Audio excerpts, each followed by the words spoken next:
Rupanya puasa 6 hari di bulan Syawal ini tak pernah dilakukan oleh Nabi. Nah, lantas apakah ketika Nabi tidak pernah melakukannya, maka jadilah puasa 6 hari di bulan Syawal ini menjadi bid'ah?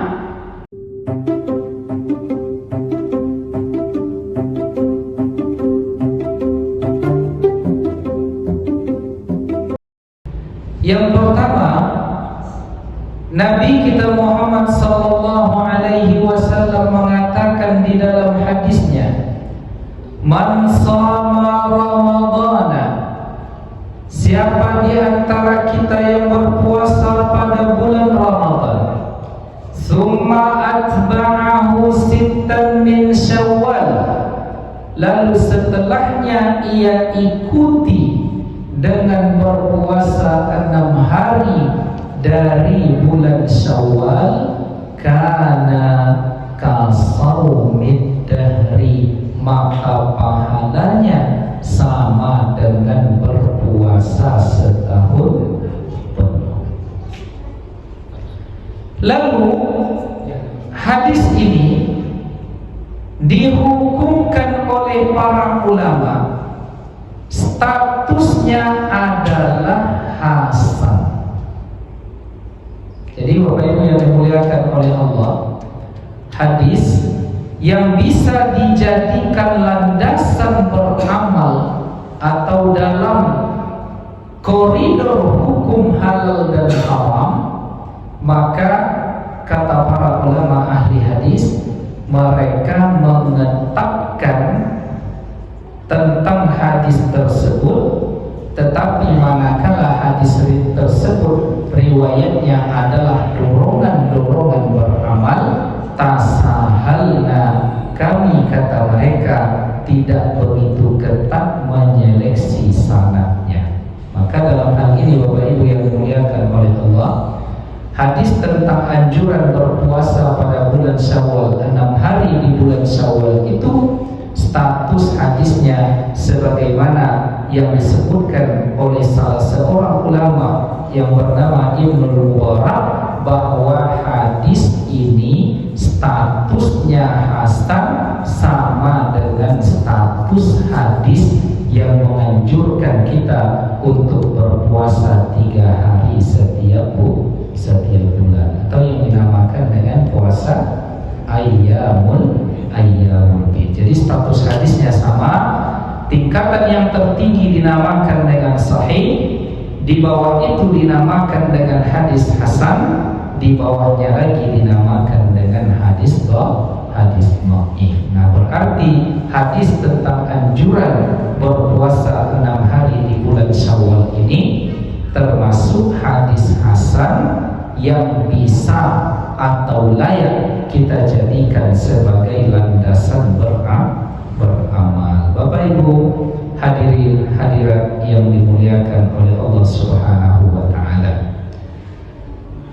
karena pentingnya puasa 6 hari di bulan Syawal itu, Imam Ibnu Hajar Al-Haytami menulis di dalam kitabnya Tuhfatul Muhtaj bahwa orang yang punya uzur sehingga tidak bisa berpuasa 6 hari di bulan Syawal, disunnahkan baginya untuk mengqadanya di bulan lain. Nah, apa misalnya? Ada Pak Budi, dia selama Ramadan menjadi supir. Lalu setelah Ramadan, mulai dari bulan Syawal, dia kembali beraktivitas antas kota, lintas provinsi, sehingga setiap hari dia melakukan safar. Tetapi setelah bulan Syawal masuk bulan Zulqa'dah, selama bulan Syawal tak dapat dia melakukan puasa 6 hari di bulan Syawal, disebabkan ada uzur pekerjaannya yang menyebabkan dia safar setiap hari. Maka saking pentingnya Bapak Ibu, kata Imam Ibnu Hajar, bahwa orang ini dianjurkan untuk mengqadahnya di bulan di bulan lain. Jadi selama Syawal, Pak Budi tadi dia nyetir karena itu pekerjaannya barangkali, maka pada bulan Zulqa'dah ternyata ada waktu 2 pekan dia untuk misalnya hanya 2 pekan dia yang mungkin ada shiftnya begitu bulan berikutnya, maka dia dianjurkan pada bulan Zulqa'dah itu untuk mengqadanya. Nah, ini poin pertama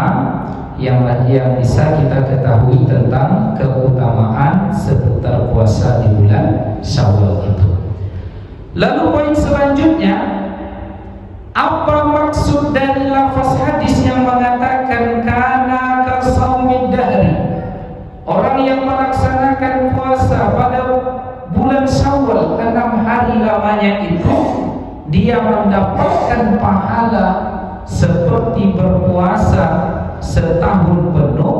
Maknanya adalah dia mendapatkan pahala orang yang berpuasa wajib 1 tahun penuh. Jadi pahalanya sama seolah dia melakukan puasa wajib selama 1 tahun penuh.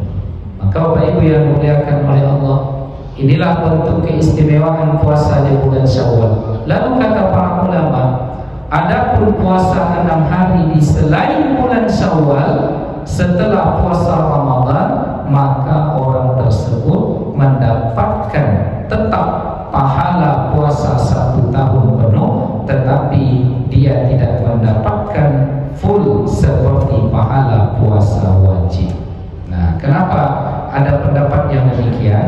Karena ada ulama yang menafsirkan bahwa man shama Ramadana, siapa yang berpuasa pada bulan Ramadan, summa atba'ahu min Syawal, lalu dia ikuti puasa bulan Ramadan 29 hari itu min Syawal, 6 hari mulai dari bulan Syawal, maka dia akan mendapatkan pahala seperti berpuasa setahun penuh. Jadi ada yang menafsirkan min Syawal itu mulainya di bulan Syawal, tidak mesti harus di dalam Syawal, tapi mulainya dari bulan Syawal. Misalnya 1 hari di bulan Syawal dia berpuasa, nanti di Zulqa'dah 2 hari berpuasa, di Zulhijjah demikian juga, sehingga lengkap 6 dalam setahun itu.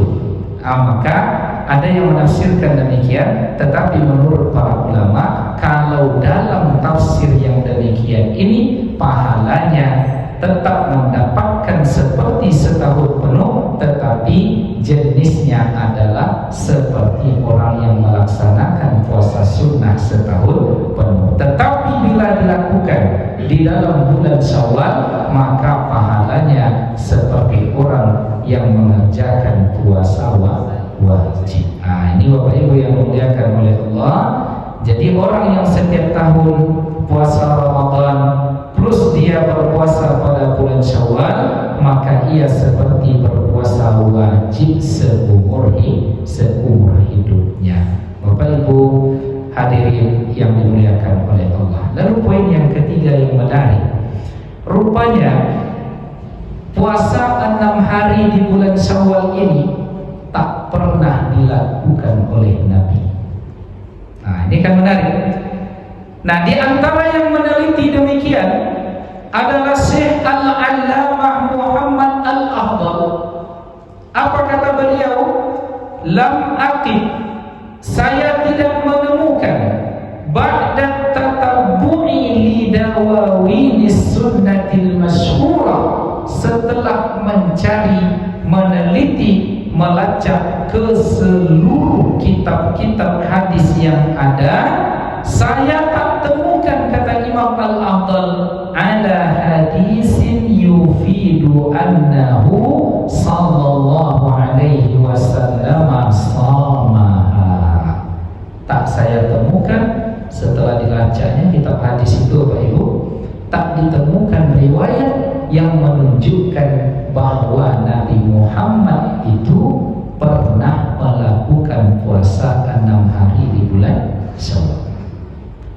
Nah, lantas apakah ketika Nabi tidak pernah melakukannya, maka jadilah puasa 6 hari di bulan Syawal ini menjadi bid'ah?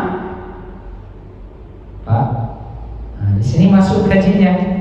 Kenapa? Karena orang kawan-kawan kita di sebelah mendefinisikan bid'ah itu adalah setiap perkara yang tak dilakukan oleh Nabi. Nah, jadi katanya kalau tak dilakukan, oh, zikir jamaah tak dibuat oleh Nabi, bid'ah. Doa bersama tak dibuat oleh Nabi, bid'ah.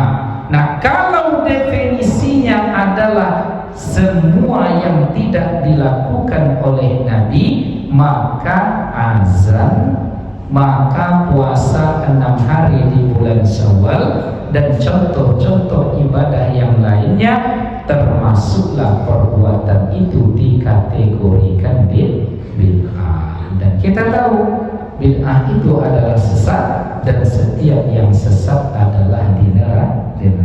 Nah, saya yakin nih Pak Irza sudah selesai puasa 6, berarti ahli bid'ah, kan tak dilakukan oleh Nabi, dia buat. Ya, Pak Imam Khairul kita saya yakin sudah puasa 6 ini, berarti dia ahli bid'ah. Tapi nengok wajahnya belum selesai nampak puasa, apalagi pengantin baru, ya kan? Bapak Ibu hadirin yang dimuliakan oleh Allah. Nah jika demikian, maka lantas jadilah perbuatan tadi bid'ah. Maka oleh karenanya, jika kita ingin membahas tentang bid'ah, kembalikan definisi dari bid'ah itu kepada definisi yang dibuat oleh para ulama kita. Mayoritasnya mengatakan bid'ah itu adalah perkara menambah atau mengurangi sesuatu dari ajaran agama yang tidak ada petunjuknya dari dalil sama sekali. Nah, itu bid'ah. Jadi kalau tidak ada dalilnya, itulah bid'ah. Dan dalil keabsahan kita berpuasa 6 hari di bulan Syawal itu, sekalipun Nabi tidak memperbuat, ketahuilah Nabi mengucapkan, menganjurkan melalui lisannya. Inilah yang disebut dengan hadis qauli, perucapan. Jadi bisa jadi Nabi mengucapkan, atau bisa jadi petunjuk dalilnya dari hadis Nabi itu Nabi memperbuat, atau bisa jadi Nabi takrir, Nabi menyetujui. Misalnya Nabi diam, berarti itu tanda setuju. Maka definisi bid'ah tadi harus kita tolak, harus kita bongkar. Jika hanya disebutkan bid'ah itu tak dilakukan oleh Nabi, ya, maka kasusnya yang terbaru adalah, ya, kalau itu definisinya berarti zakat fitrah dengan beras juga tidak sah, ya kan Pak? Kenapa? Karena tak diperbuat oleh Nabi. Bareng pada zaman Nabi belum ada. Nabi berzakat dengan gandum dan sejenisnya, sebagaimana yang diterangkan di dalam hadis-hadis Rasulullah SAW. Nah, maka kita harus mengkaji, belajar mendalam tentang isu-isu apapun dalam ajaran agama kita ini, supaya nanti jangan terjebak. Apa sebab? Karena ilmu itu konsisten. Jadi jika definisi bid'ah seperti yang kita ikuti sebagaimana yang dirumuskan oleh para ulama, maka tidak serampangan kita membid'ahkan hanya gara-gara tak dilakukan oleh